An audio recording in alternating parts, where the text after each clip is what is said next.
अस्सलामु अलैकुम रहमतुल्लाहि व बरकातहू। कैसे हो मेरे दोस्तों? मैं हूं आपका अपना प्यारा दोस्त इसराइल खान, फिर से हाजिर हुआ हूं the real history our channel लेकर सुल्तान सलाहुद्दीन अय्यूबी की दास्तान। उम्मीद है ये दास्तान आपको अच्छी लगती होगी। ये आपका अपना चैनल है, इसे लाइक, सब्सक्राइब, कमेंट और शेयर जरूर करिएगा मेरे दोस्तों। आज के किरदार में है सुल्तान सलाहुद्दीन अय्यूबी, अली बिन सुफियान, महमूद, सादिया। इमाम ने कहा, तुम जानते हो कि इन लोगों की शादी दरअसल सौदा होता है, मगर सादिया का सौदा हो रहा है।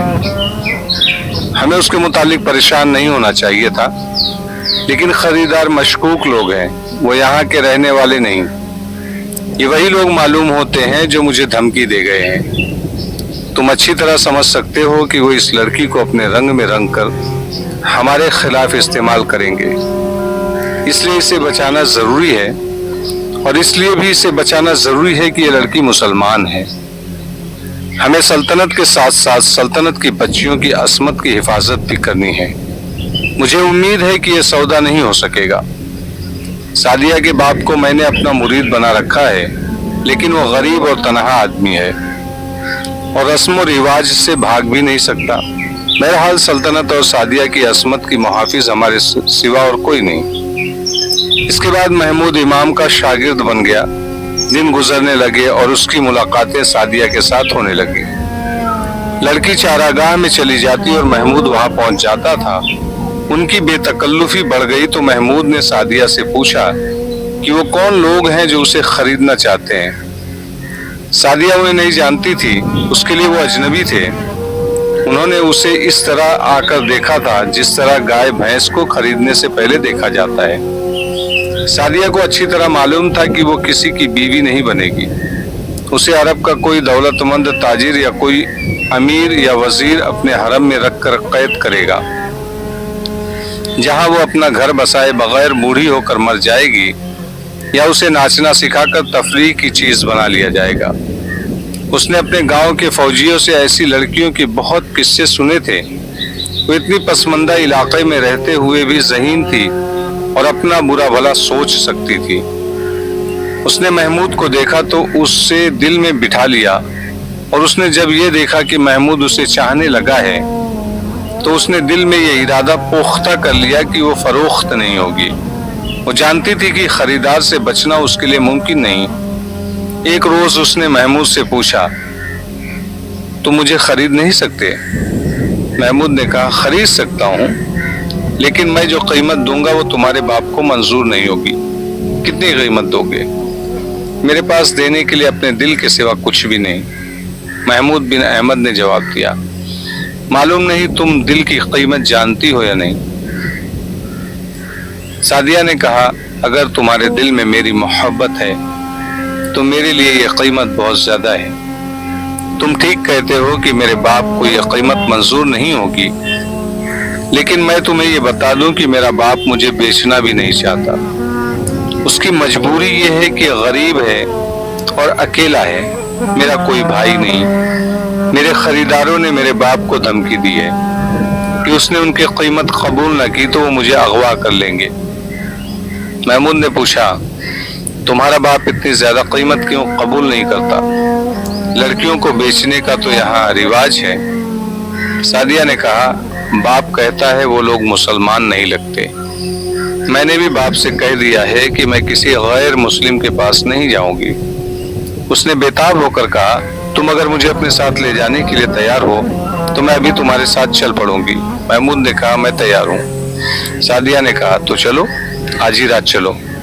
नहीं, महमूद के मुंह से निकल गया, मैं अपना फर्ज पूरा किए बगैर कहीं भी नहीं जा सकता। कैसा फर्ज? सादिया ने पूछा। महमूद बिन अहमद चौंका। वो सादिया को नहीं बता सकता था कि उसका फर्ज क्या है। उसने मुंह से निकली हुई बात पर पर्दा डालने की कोशिश की, मगर सादिया उसके पीछे पड़ गई। महमूद को अचानक याद आ गया। उसने कहा, मैं इमाम से मजहबी तालीम लेने आया हूँ, उसकी तकमील के बगैर मैं कहीं नहीं जाऊंगा। सादिया ने कहा, उस वक्त तक मुझे मालूम नहीं कहाँ पहुंचा दिया जाएगा। महमूद फर्ज को एक लड़की पर कुर्बान करने पर आमादा न हो सका। उसके दिल में शक भी पैदा हुआ कि ये लड़की दुश्मन की जासूस भी हो सकती है। जिसे उसे बेकार करने के लिए इस्तेमाल किया जा रहा है, लिहाजा उसने सादिया के मुतालिक छानबीन करना जरूरी समझा। सलाहुद्दीन अय्यूबी की फौज काहिरा से 8-10 मील दूर थी। उसे बता दिया गया था कि फौज मुस्तअल है और मिस्र की फौज पर टूट पड़ेगी। सुल्तान अय्यूबी ने वहां पड़ाव का हुक्म दे दिया और सिपाहियों में घूमने फिरने लगा। वो खुद सिपाहियों के जज्बात का जायजा लेने चाहते थे। वो एक सवार के पास जा रुके तो कई सवार और प्यादा उनके गिर्द जमा हो गए। उन्होंने उनके साथ गैर जरूरी सी बातें की तो एक सवार बोल पड़ा। उसने पूछा, गुस्ताखी माफ सालार आजम, यहाँ पड़ाव की जरूरत नहीं थी, हम शाम तक काहिरा पहुंच सकते थे। सुल्तान अय्यूबी ने कहा, तुम लोग लड़ते लड़ते आए हो, मैं तुम्हें इस खुले सहरा में आराम देना चाहता हूँ। सवार ने कहा, हम लड़ते आए हैं और लड़ने जा रहे हैं। सुल्तान अय्यूबी ने अनजान बनते हुए पूछा, लड़ने जा रहे हैं? मैं तो तुम्हें काहिरा ले जा रहा हूँ, जहाँ तुम अपने दोस्तों से मिलोगे। सवार ने कहा, वो हमारे दुश्मन हैं।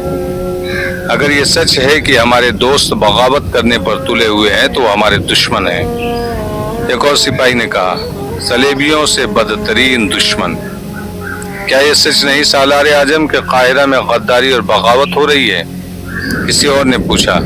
सुल्तान अय्यूबी ने कहा, कुछ गड़बड़ सुनी है, मैं मुजरिमों को सजा दूंगा। एक सवार ने कहा, आप पूरी फौज को क्या सजा देंगे? सजा हम देंगे। हमें कमांडारों ने काहिरा के सारे हालात बता दिए हैं। हमारे साथी शुबक और कुर्क में शहीद हुए हैं। दोनों शहरों के अंदर हमारी बेटियों और बहनों की अस्मत तरी हुई है और कुर्क में अभी तक हो रही है। हमारे साथी किले की दीवारों से दुश्मन की फेंकी हुई आग में जिंदा जल गए हैं। क़िबला अव्वल पर काफिरों का कब्जा है और हमारी फौज काहिरा में बैठी ऐश कर रही है, आपके खिलाफ बगावत की तैयारी कर रही है। जिन्हें शहीदों का पास नहीं, अपनी बेटियों की अस्मतों का ख्याल नहीं, उन्हें जिंदा रहने का भी हक नहीं। हम जानते हैं और इस्लाम के दुश्मन के दोस्त बन गए हैं। हम जब तक गद्दारों के गर्दनें अपने हाथों नहीं काटेंगे, हमें शहीदों की रूहें माफ नहीं करेंगी। जरा इन जख्मियों को देखिए जिन्हें हम अपने साथ ला रहे हैं। किसी की टांग नहीं, किसी का बाजू नहीं। क्या ये इसलिए सारी उम्र के लिए अपाहिज हो गए हैं कि हमारे साथी और हमारे दोस्त दुश्मन के हाथ में खेलें? हम उन्हें अपने हाथों सजा देंगे। और फिर ऐसा शोर बपा हो गया कि सारी फौज वहां जमा हो गई। सलाहुद्दीन अय्यूबी रहमतुल्लाह के लिए इस जोश और खरोश पर काबू पाना मुश्किल हो गया। वो सिपाहियों के जोश और जज्बे के सर्द करके उनका दिल भी नहीं तोड़ना चाहते थे। उन्होंने सब्र तहम्मुल की तलकीन की, कोई हुक्म न दिया।